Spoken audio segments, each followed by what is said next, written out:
Hi everyone, welcome to my channel. Today we will see most important NCERT questions of animal chapter. इसके poet है Walt Whitman. So this is a very beautiful poem. इसमें poet ने हमारे को comparison show किया है between animals and human beings. तो चलिए स्टार्ट करते हैं. तो चलिए देखते हैं आपका फर्स्ट क्वेश्चन क्या है. फर्स्ट क्वेश्चन है आपका, notice the use of word turn in the first line. I think I could turn and live with animals. What is the poet turning from? यानी कि आपका फर्स्ट लाइन में turn word use हुआ है.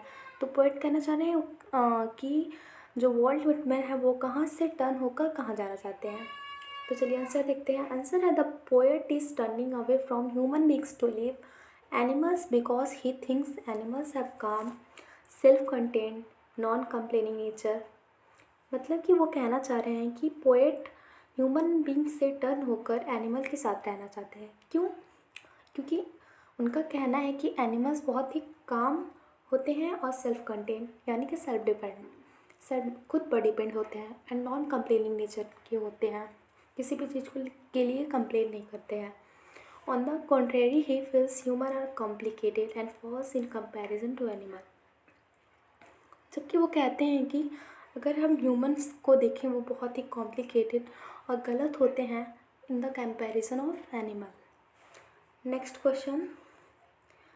Question है, mention 3 things that human do and animal don't. 3 चीज़ें आपको बतानी है जो कि ह्यूमन करते हैं और एनिमल नहीं करते. According to the poet here we outline 3 things that human do and animal don't. पहला है आपका, humans complain about small things and are always dissatisfied. Humans किसी भी छोटी छोटी चीज़ के लिए हमेशा वो कंप्लेन करते हैं जबकि और हमेशा डिससेटिस्फाइड होते हैं किसी भी चीज़ को लेकर. और अगर हम एनिमल्स को देखें तो वो नॉन कंप्लेनिंग नेचर क्रिएचर के होते हैं and who are satisfied with whatever they have. उनके पास जो भी है वो उसमें सेटिस्फाइड है. दूसरा है, Human beings wait and work hard to earn their living and they whine about their condition. Human being hard work करते हैं अर्न करने के लिए मनी और वे हमेशा अपने कंडीशन को लेकर रोते हैं. जबकि अगर हम एनिमल्स को देखें तो वो बहुत ही प्लेसिड नेचर के होते हैं और कभी भी वो अपनी कंडीशन के लिए रोते नहीं हैं या शिकायत नहीं करते. थर्ड है, humans are fond of materialistic things as this make them happy. Human जो होते हैं वो मटेरियलिस्टिक थिंग्स के शौकीन होते हैं और जिससे कि वो खुश रहते हैं. अगर एनिमल्स को देखा जाए वो नॉन डिमांडिंग क्रिएचर के होते हैं और कभी भी इरिटेट नहीं होते. इरिटेशनली बिहेव नहीं करते कभी भी. और वो किसी भी चीज़ को डिमांड नहीं करते कि हाँ मुझे यही चाहिए ही. लाइक अ ह्यूमन बींग है, अगर कुछ नहीं मिला तो नहीं मुझे ये चाहिए, उसके लिए रोने लगेंगे. ऐसा एनिमल में नहीं है. नेक्स्ट क्वेश्चन है, do human need to other humans who lived thousand of year ago discuss this in group.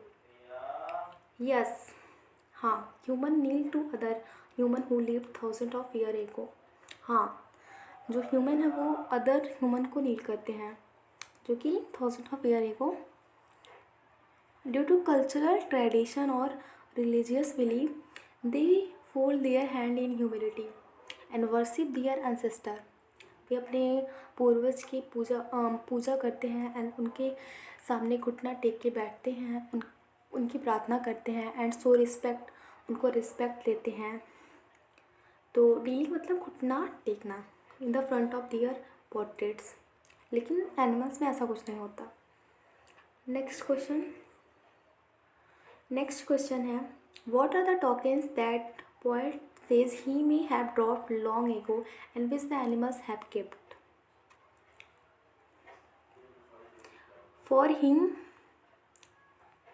For him discuss this in class. In Walt Whitman belong to romantic tradition that include Rousseau and Wordsworth, which holds that civilization has made humans first to their own true nature. What could be the basic aspect of our nature as living beings that humans choose to ignore or deny? Tokens मतलब symbol of true nature, जैसे कि हम कह सकते हैं quality. तो answer है इसका, ये लॉन्ग आंसर है। The tokens mentioned bye Walt Whitman in the poem indicate the symbol of the true nature of human being.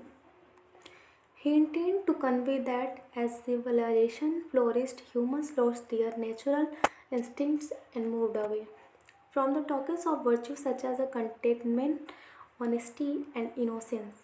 They become more self-centered, and the desire to possess worldly pleasure took over their minds. They lost their human touch in due course of time. On the contrary, animals have always carried forward the real instincts and continue to do so. The poet looks at those characteristics and wonders where he had negligently lost his true nature. इसमें human and animals के बीच में बताया गया है कि वो उनका टॉकेस क्या है एंड इनका टॉकेस क्या है। आई थिंक आपको समझ आया होगा।